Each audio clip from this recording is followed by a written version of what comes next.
In the previous lecture on molecular spectra, you have discussed in detail the pure rotational spectra.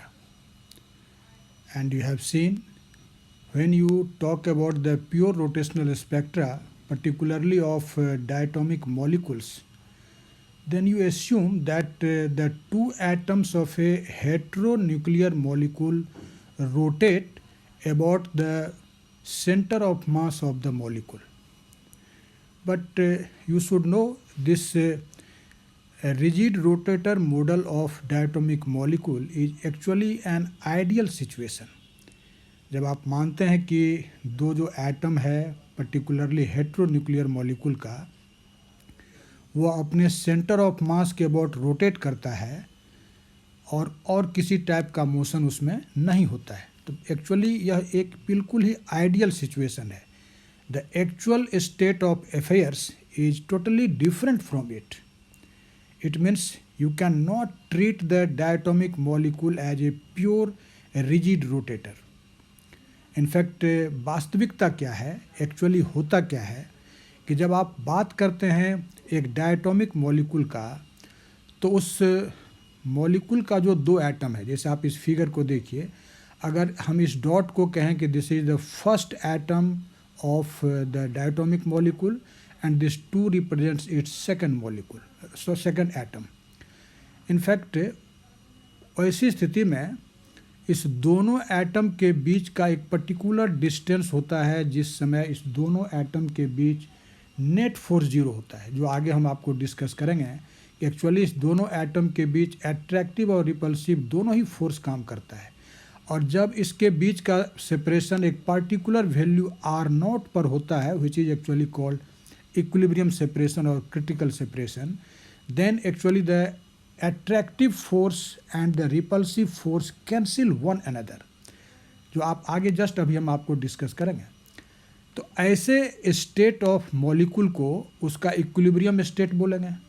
तो ये जो R0 है यह दोनों एटम के बीच का इक्विलिब्रियम सेपरेशन या इक्विलिब्रियम डिस्टेंस है. अब अगर किसी एक्सटर्नल डिस्टर्बेंस के कारण सोचो कि ये जो बीच का सेपरेशन है दोनों एटम के बीच का, वह सेपरेशन R0 से बदल जाता है.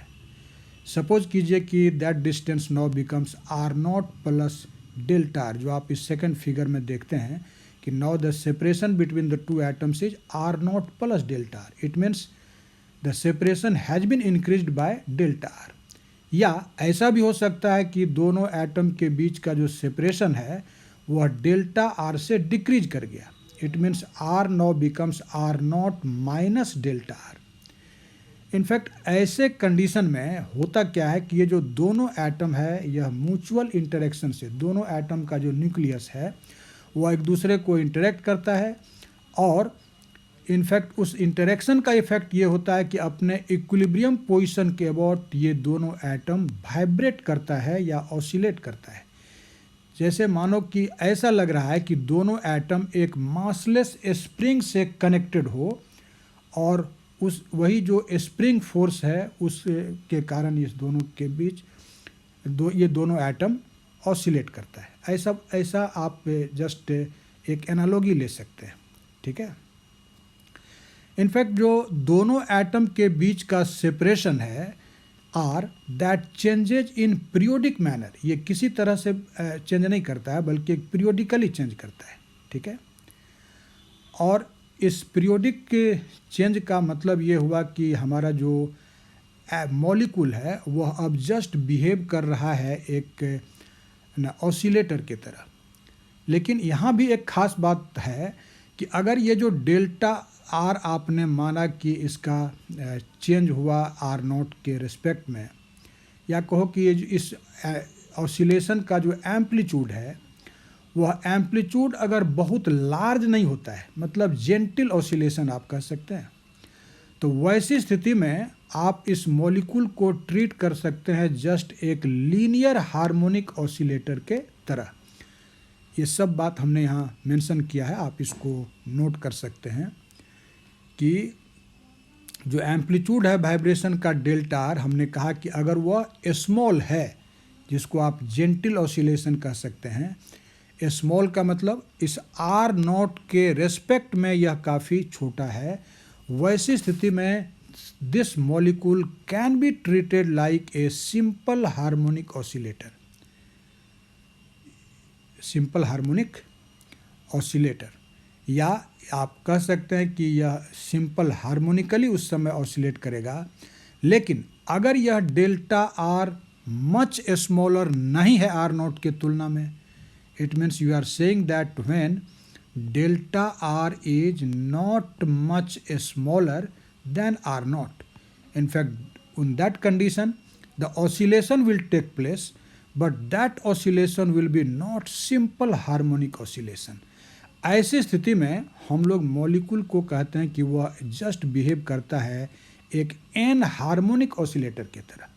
इस तरह से अगर सोचा जाए तो ये जो डेल्टा आर का रिलेटिव वैल्यू होगा with respect to R naught, वह डिसाइड करता है कि हमारा डायटोमिक मॉलिक्यूल जो अपने न्यूक्लियर एक्सिस के अबाउट अब वाइब्रेट कर रहा है या ऑसिलेट कर रहा है, उसका वाइब्रेशन या ऑसिलेशन दो तरह का होगा।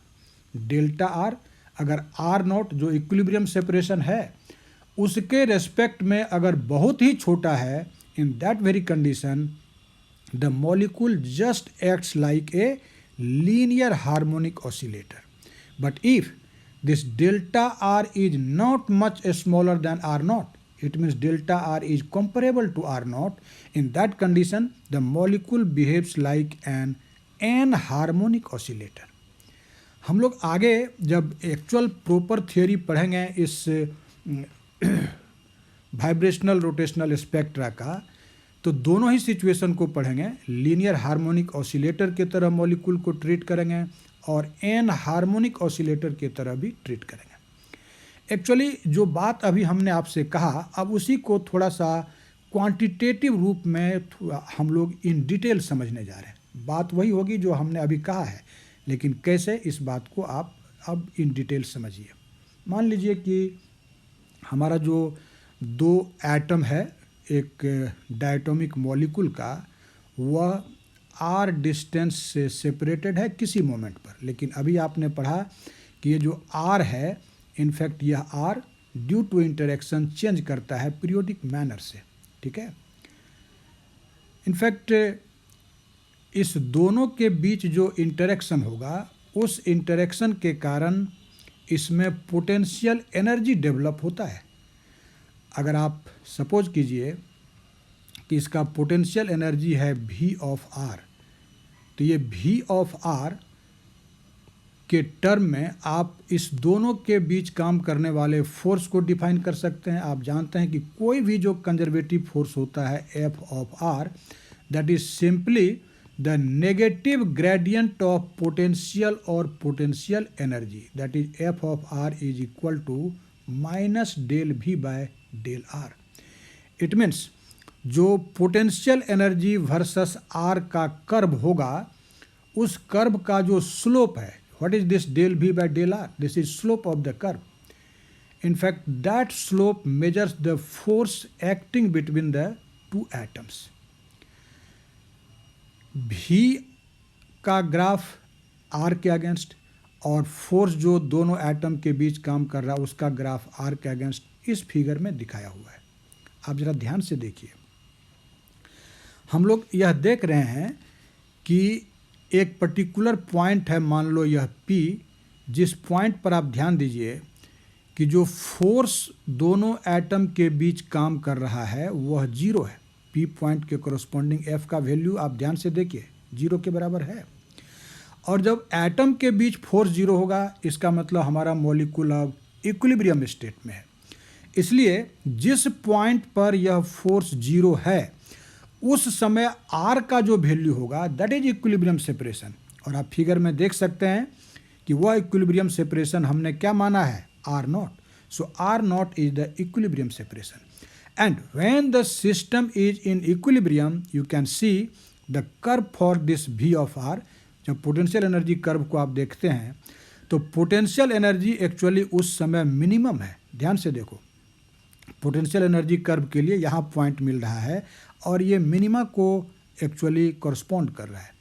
तो कहने का मतलब कि आप कह रहे हैं कि when R is equal to R0 then F is equal to 0 and V is equal to minimum. Okay, फिर आप जरा ध्यान से देखिए कि R0 से जब R का वैल्यू इंक्रीज करता है, when R is greater than R0 then force और पोटेंशियल एनर्जी दोनों डिक्रीज कर रहा है। और आप फिगर में देख सकते हैं कि when R tends to infinity then F tends to 0 and V also tends to 0। Potential energy वाला कर्व भी देखो कि यह पैरेलल हो रहा है R के। इसका मतलब जब R इन्फिनाइट होगा पोटेंशियल एनर्जी वैनिश हो जाएगा, 0 हो जाएगा और फोर्स भी 0 हो जाता है। लेकिन ऐसी स्थिति में एक और बात है कि V का जो वैल्यू है वह जब R ग्रेटर देन R0 है, when R is greater than R0, आप ध्यान से देखिए कि उस समय पोटेंशियल एनर्जी भी नेगेटिव है। नहीं, R या ये जो रीजन है या ये P पॉइंट है, यहाँ R है R0 और इस रीजन में R ग्रेटर है R0 से। उस दोनों रीजन में आप देखिए कि फोर्स भी नेगेटिव है और पोटेंशियल एनर्जी भी नेगेटिव है, F इज नेगेटिव। और फोर्स का नेगेटिव आना क्या रिप्रेजेंट करता है? This represents attractive force. It means when the separation between the two nuclei or two atoms of the diatomic molecule is greater than the equilibrium separation R0, actually in that condition the attractive force acts between the molecules. Okay? अब देखो, ठीक इसका opposite जब R का value less है R0 से, graph पर आप ध्यान दीजिए, R is less than R0, आप देख रहे हैं कि उस कंडीशन में जो फोर्स है F दैट बिकम्स पॉजिटिव। ये पॉइंट है P, इसके पहले R का वैल्यू क्या होगा? R0 से लेस। और यहाँ पर देखो इस कर्व का ये जो पार्ट है फोर्स के लिए, यह F के पॉजिटिव वैल्यू को रिप्रेजेंट करता है। और F का पॉजिटिव वैल्यू क्या इम्प्लाई करता है? This implies that the force is repulsive. Force क्या है इस कंडीशन में?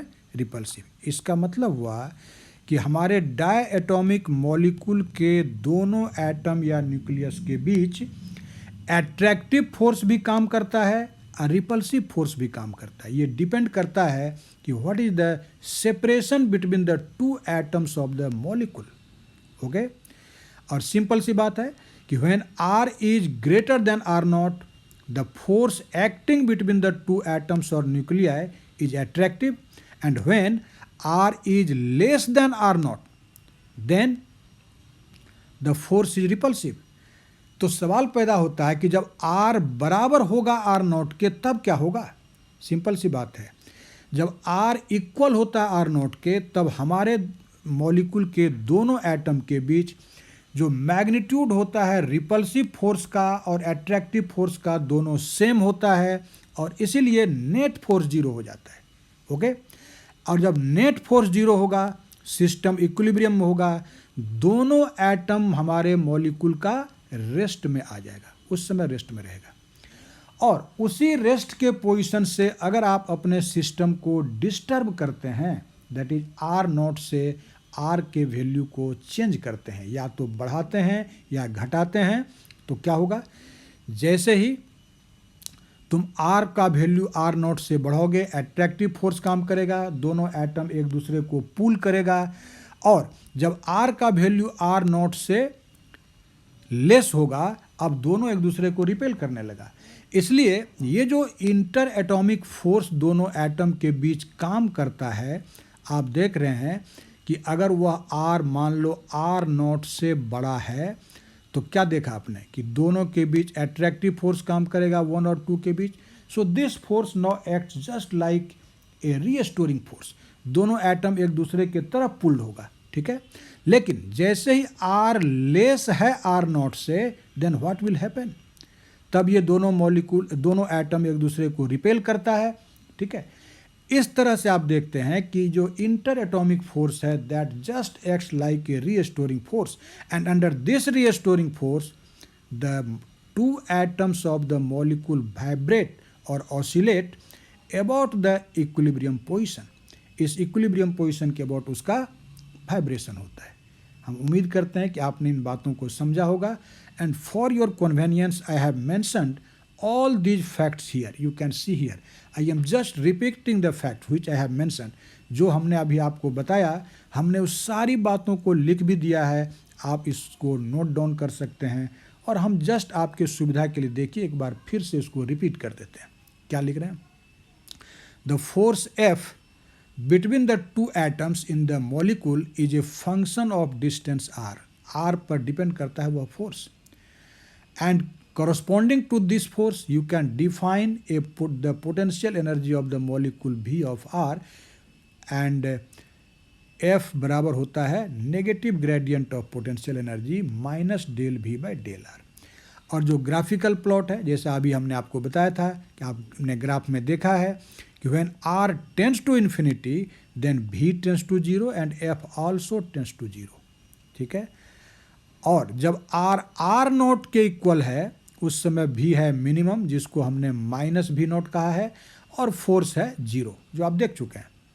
और फिर जब R ग्रेटर होता है R नोट के, F बिकम्स नेगेटिव, और नेगेटिव साइन बताता है कि फोर्स अट्रैक्टिव है।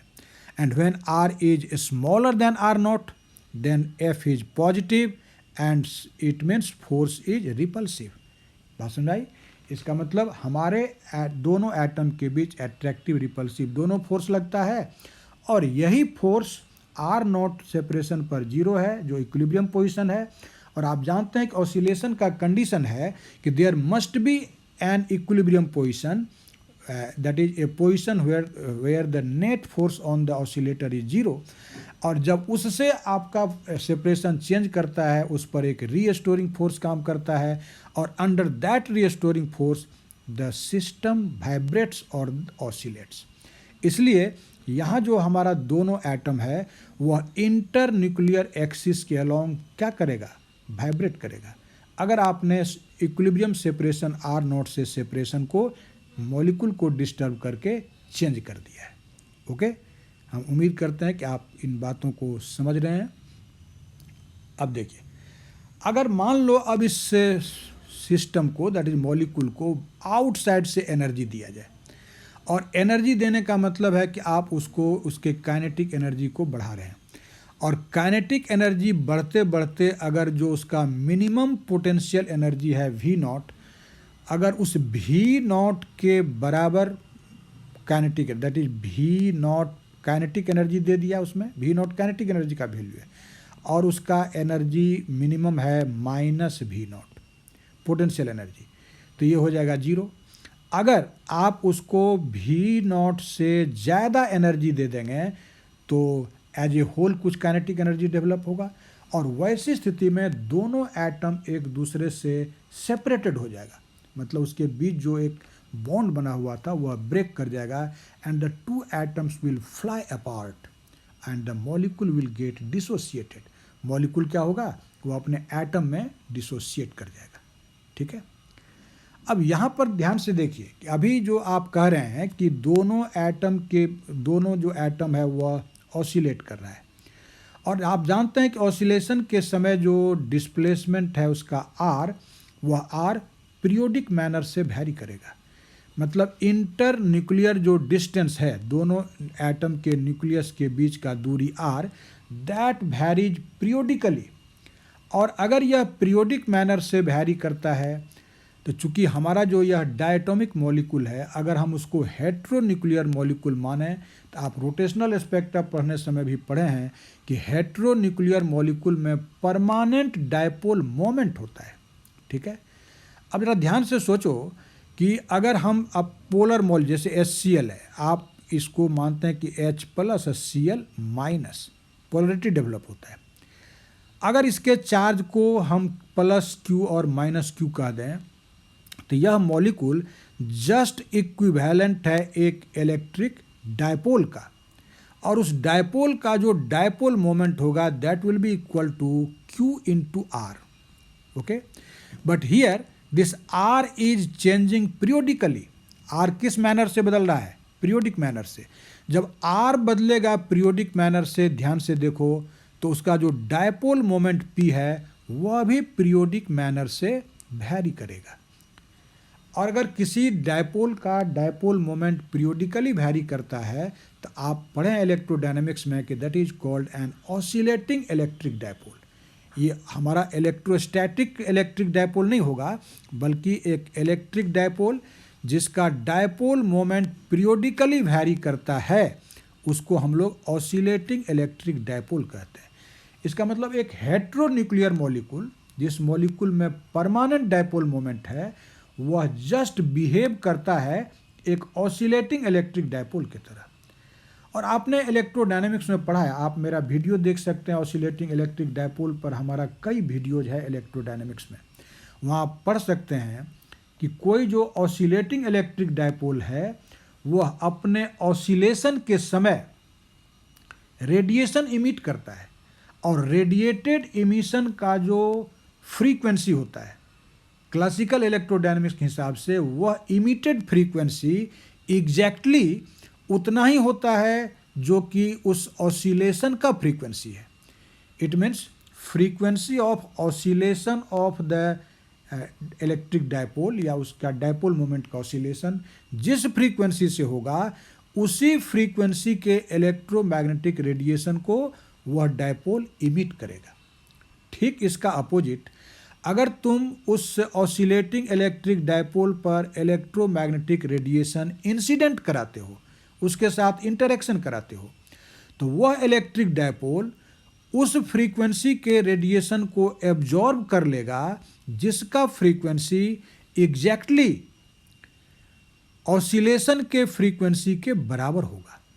अगर आप मान लेते हैं कि nu oscillation, nu OSC is the frequency of oscillation of the dipole, then it will absorb the radiation whose frequency is new oscillation.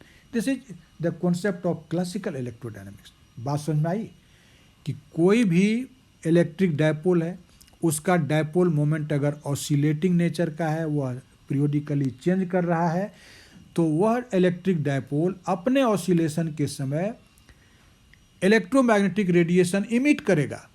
किस फ्रीक्वेंसी का?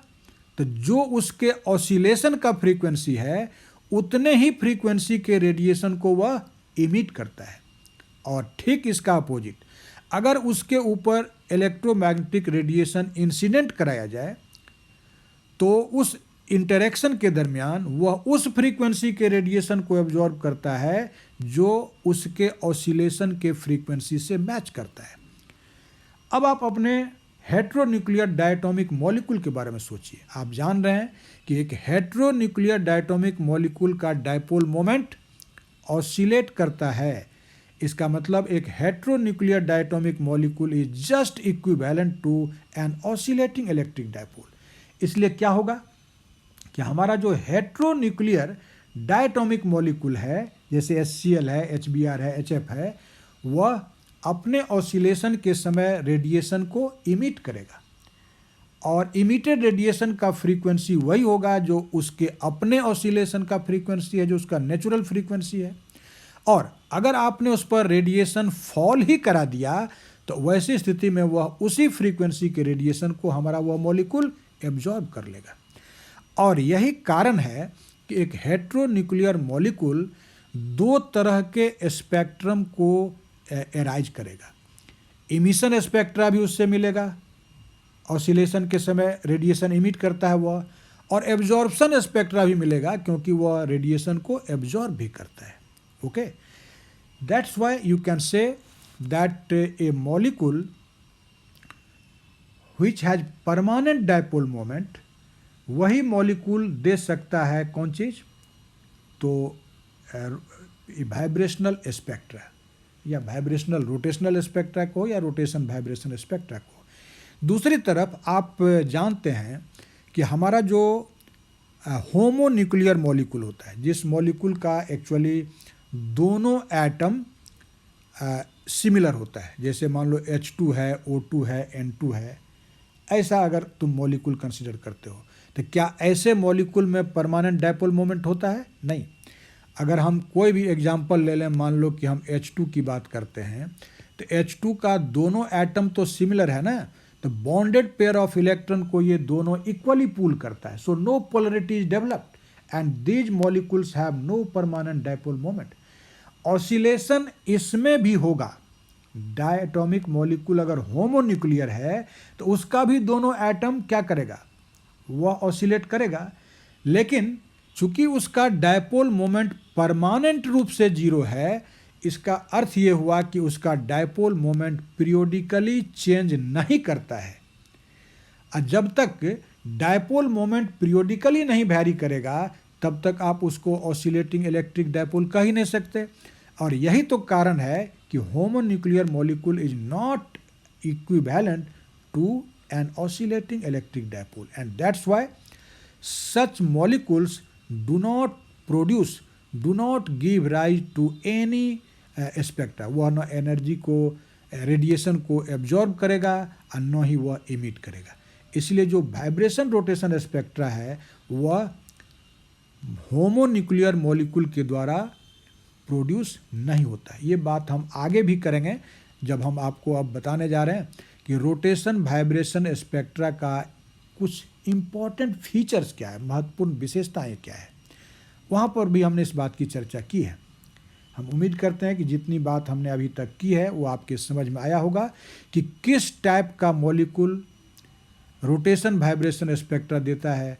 एक्चुअल जो हमारा डायटोमिक मॉलिक्यूल है उसमें ये वाइब्रेशनल मोशन होता है along the nuclear axis.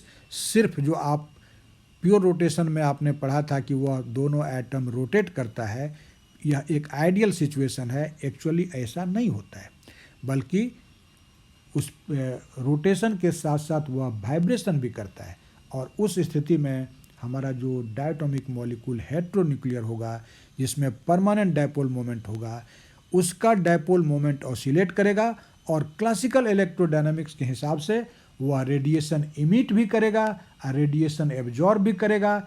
Emitted और एब्जॉर्ब रेडिएशन का फ्रीक्वेंसी एग्जैक्टली वही होगा जो उसके ऑसिलेशन का फ्रीक्वेंसी होगा। Okay, I think you have understand each and every facts which I have just described. Okay, now let us see what are the salient features of rotation vibration spectra. देखो, जैसा नाम से ही clear है, हमारा जो molecular system है, actually in that molecular system there are discrete vibrational energy levels. Next lecture में हम लोग उस वाइब्रेशनल एनर्जी लेवल को फाइंड आउट भी करेंगे, वाइब्रेशनल एनर्जी कैलकुलेशन करेंगे, लेकिन आज के लेक्चर में हम केवल स्पेशल फीचर की बात करते हैं। और मैं फिर रिपीट कर दूं कि जो भी फीचर अभी यहाँ पढ़ेंगे उस सारे का एक्सप्लेनेशन प्रॉपर थियोरी के द्वारा होगा, जो हम लोग का सब्जेक्ट मैटर है आने वाले लेक्चर का। तो ध्यान से सोचो कि मान लो कि हमारा कोई डायटोमिक मॉलिक्यूल है और वही परमानेंट डायपोल मोमेंट वाला, और उसका हम दो वाइब्रेशनल एनर्जी लेवल कंसिडर करते हैं। यह जो E1 आप देखते हैं, this represents the one of the vibrational energy levels, and E2 represents another vibrational energy levels, and we have assumed that E1 is smaller than E2. It means E2 is the higher vibrational energy level and E1 is the lower vibrational energy level. ऐसी स्थिति में आप जरा ध्यान से सोचिए कि अगर हमारा molecule lower vibrational energy level में है, तो आप अगर उस पर इलेक्ट्रोमैग्नेटिक रेडिएशन इंसिडेंट कराते हैं एप्रोप्रिएट फ्रीक्वेंसी का, एप्रोप्रिएट से मतलब वही मैचिंग फ्रीक्वेंसी, जो इस मॉलिक्यूल के ऑसिलेशन का फ्रीक्वेंसी होगा, उतना ही फ्रीक्वेंसी का रेडिएशन इसके द्वारा एब्जॉर्ब हो जाएगा। अदर जो अगर आपने इस पर एक बैंड ऑफ रेडिएशन फॉल कराया जिसका डिफरेंट फ्रीक्वेंसीज है, तो जो मैचिंग फ्रीक्वेंसी नहीं होगा उसका एब्जॉर्प्शन नहीं होगा, वह अनअटेन्यूएटेड इस सिस्टम से बाहर निकल जाएगा।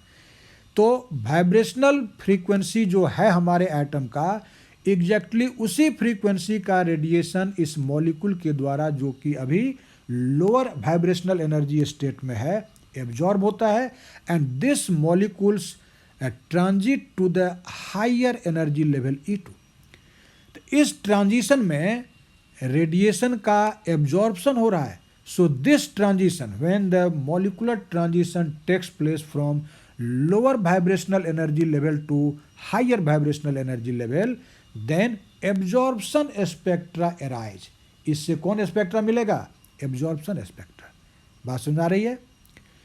ठीक इसका अपोजिट, अगर आप सोचें कि your molecule is already in the higher vibrational energy level, यहाँ पर सेकंड फिगर को देखो, ये डॉट मॉलिक्यूल को रिप्रेजेंट करता है and this molecule is present in the higher vibrational energy level having energy E2।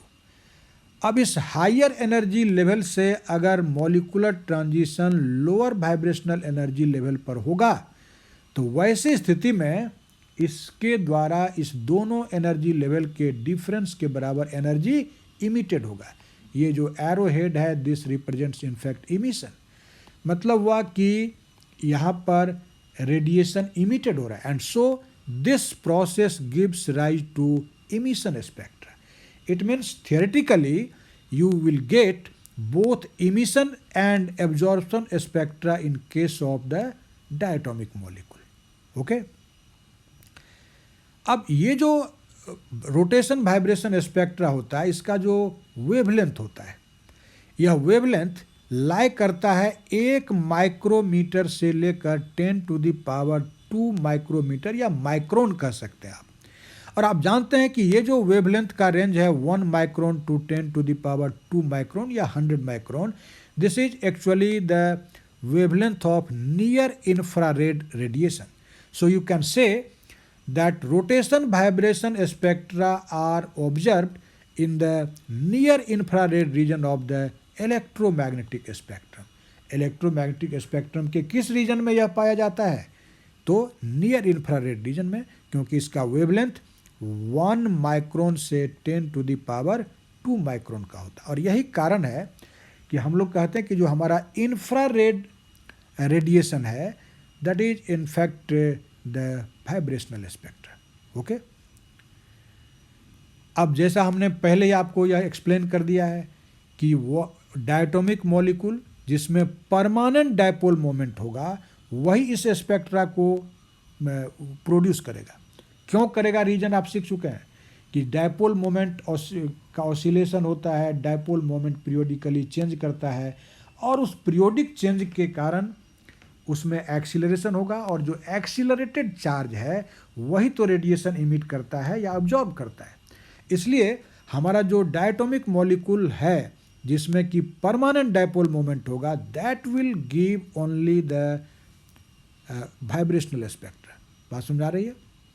जैसे एग्जाम्पल के रूप में आप कह सकते हैं HCl है, HF है, HBr है, and you can see these are actually the heteronuclear molecules, क्योंकि इसका जो 2 एटम है जैसे H और Cl both are different, so these are called heteronuclear molecules. तो यही आपको यह देता है। इसका ऑलरेडी हमने डिटेल एक्सप्लेनेशन पहले ही कर दिया, इसीलिए आप इस फैक्ट को अब याद रख सकते हैं। लेकिन ये भी आपको कहा था कि जो हमारा होमोन्यूक्लियर मॉलिक्यूल्स है जैसे H2N2O2 जिसका दोनों एटम सिमिलर है, आइडेंटिकल है, इसमें परमानेंट डायपोल मोमेंट होता ही नहीं है क्योंकि यहाँ कोई चार्ज सेपरेशन नहीं। These are non polar molecules, क्योंकि बॉन्डेड पेयर ऑफ इलेक्ट्रॉन दोनों एटम के द्वारा इक्वली पुल्ड होगा, no charge will be developed and molecules remains unpolarise. ये पोलराइज नहीं होता है, पोलरिटी डेवलप नहीं होता है इसमें। So homonuclear molecules is not identical to an electric dipole। और ऐसी स्थिति में जब ये इलेक्ट्रिक डायपोल मोमेंट इसका 0 है तो जैसा हमने अभी आपसे कहा था कि ऑसिलेशन इसके भी दोनों एटम का होगा।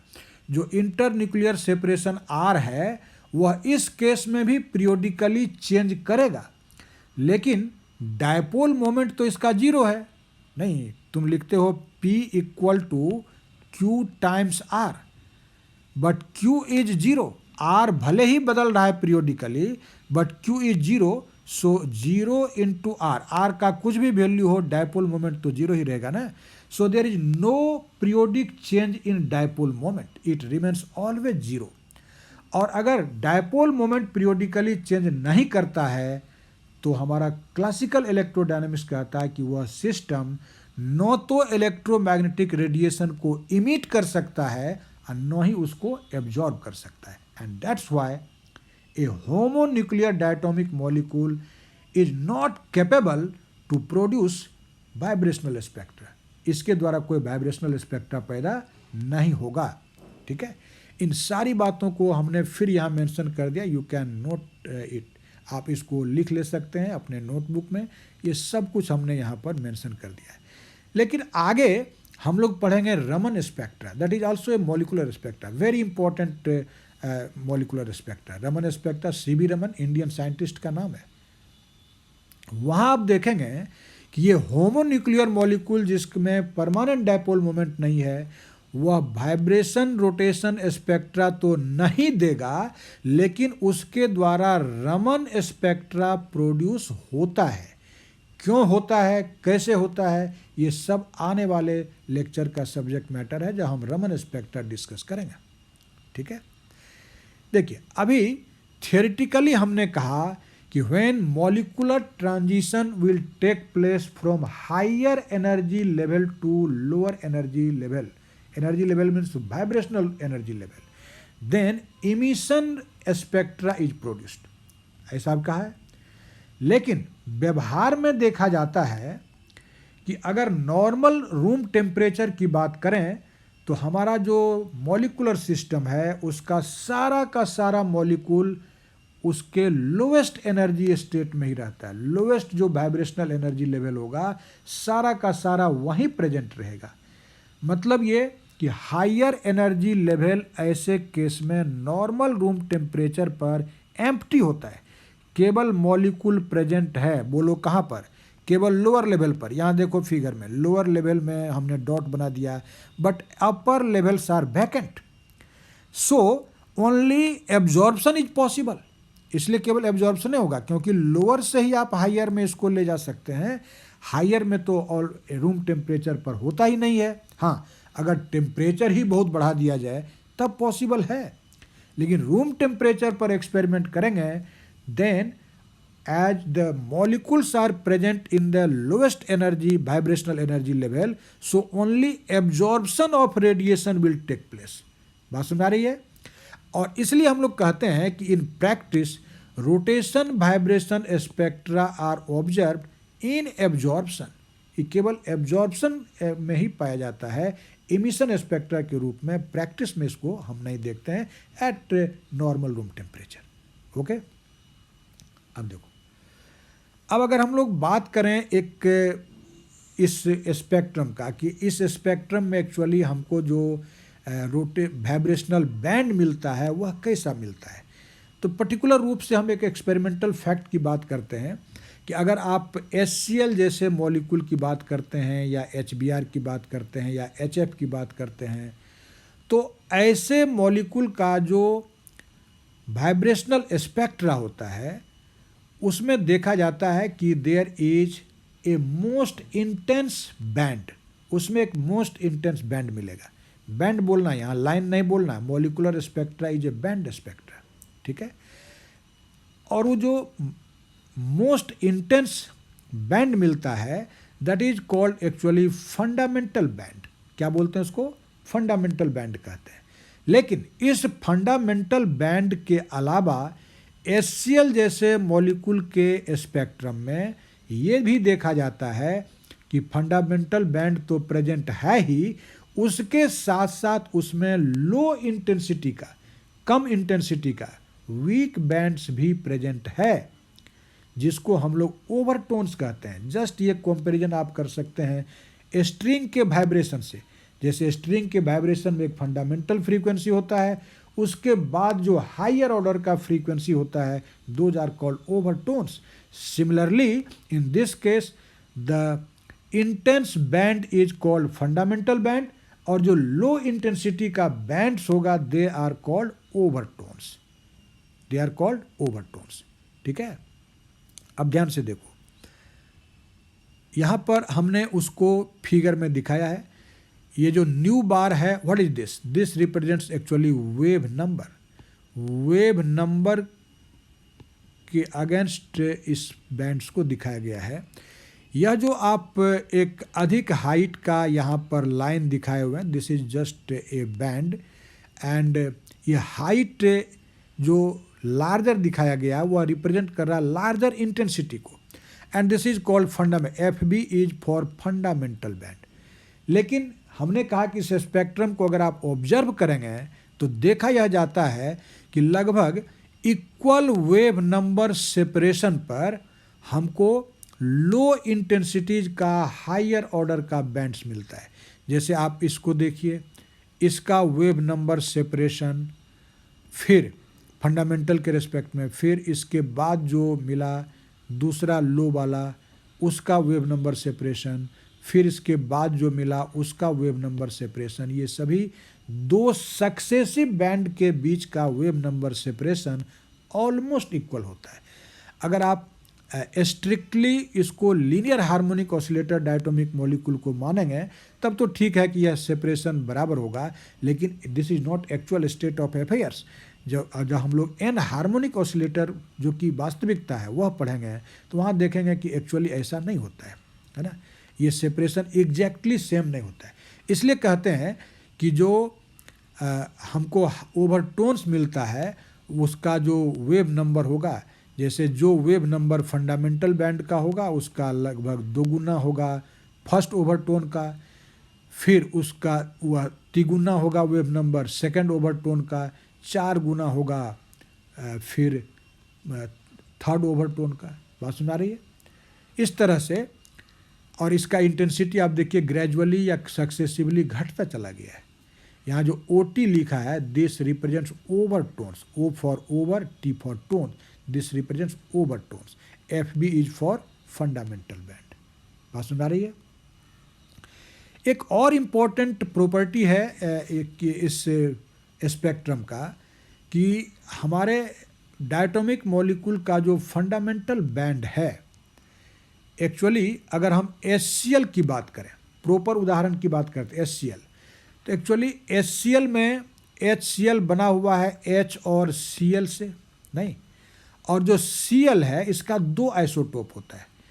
जो Cl35 है जिसका मास नंबर है 35, ये मोस्ट एबंडेंट है, ये बहुत ज़्यादा पाया जाता है। लेकिन इसके अलावा एक रेयर आइसोटोप भी है इसका जिसको कहते हैं Cl37, इसका मास नंबर 37 है। ये बड़ा रेयर है, बहुत कम मिलता है। So when you are talking about HCl, then in HCl there may be of 2 types of molecule. One will be HCl35, it means वह HCl जिसमें क्लोरीन का 35 मास नंबर वाला आइसोटोप प्रेजेंट है, और दूसरा HCl37। इस आइसोटोप का effect होता है जिसको हम बाद में इन डिटेल भी डिस्कस करेंगे, इफेक्ट ऑफ आइसोटोपिक इफेक्ट को। इस 2 डिफरेंट आइसोटोप के कारण एक्चुअली जो फंडामेंटल बैंड का इंटेंसिटी होता है वह 2 होगा। इसका मतलब एक फंडामेंटल बैंड नहीं बल्कि 2 फंडामेंटल बैंड इस 2 तरह के आइसोटोप के कारण आपको मिलेगा। जैसे आप इस फिगर में देख सकते हैं, एक फंडामेंटल बैंड, एक मैक्सिमा यहाँ है, दूसरा मैक्सिमा यहाँ है। दिस जो लार्जर इंटेंसिटी का मैक्सिमा है वह है HCl35 का, और जो स्मॉलर वाला है वह है HCl37 का। This is actually called the isotopic effect. ये आइसोटोप का इफेक्ट है। बात सुन भाई, साथ ही साथ एक और ख़ास बात है फंडामेंटल बैंड में कि अगर एक हाई रिजॉल्विंग पावर के माइक्रोस्कोप से आप ऑब्जर्वेशन करते हैं फंडामेंटल बैंड का, तो वैसी स्थिति में आप देखेंगे कि वास्तव में हमारा ये जो नॉट ओनली फंडामेंटल बैंड्स बल्कि जितना भी फंडामेंटल बैंड के साथ साथ ओवरटोन है वह भी, अगर उसका ऑब्जर्वेशन किया जाए high resolution observation, high resolving power के माइक्रोस्कोप से, तो देखा यह जाता है कि कोई भी जो बैंड है, that bands actually consists of a large number of close spectral lines. Close spectral line का लार्ज नंबर मिल करके उसको बनाया हुआ है। Actually these large number of close spectral lines which form a band is known as fine structure of the infrared band. इसको fine structure कहते हैं इसका। So this where actually the important features of the rotation vibration spectra. हम उम्मीद करते हैं कि आपने इन बातों को समझा होगा। ये सब फैक्ट याद भी रखना है, लेकिन जो भी चीज़ हम लोगों ने पढ़ा आगे आने वाले लेक्चर में विथ प्रॉपर थियोरी हम लोग इसको एक्सप्लेन करेंगे। दोनों केस सिचुएशन, दोनों सिचुएशन लेना होगा। फर्स्ट ऑफ ऑल जो बेसिक थियोरी डेवलप करेंगे वहाँ हम अपने डायटोमिक मॉलिक्यूल को ट्रीट करेंगे like a one dimensional linear harmonic oscillator, और फिर आप रोटेशनल वाइब्रेशनल एनर्जी का लेवल का एनर्जी कैलकुलेट करेंगे, और उसके बाद जो एक्चुअल सिचुएशन है एन हार्मोनिक ऑसिलेटर के तरह मॉलिक्यूल, उसको भी डिस्कस करेंगे। ओके, तो आप वेट कीजिए दूसरे लेक्चर का जब आप प्रॉपर थियोरी को पढ़ेंगे।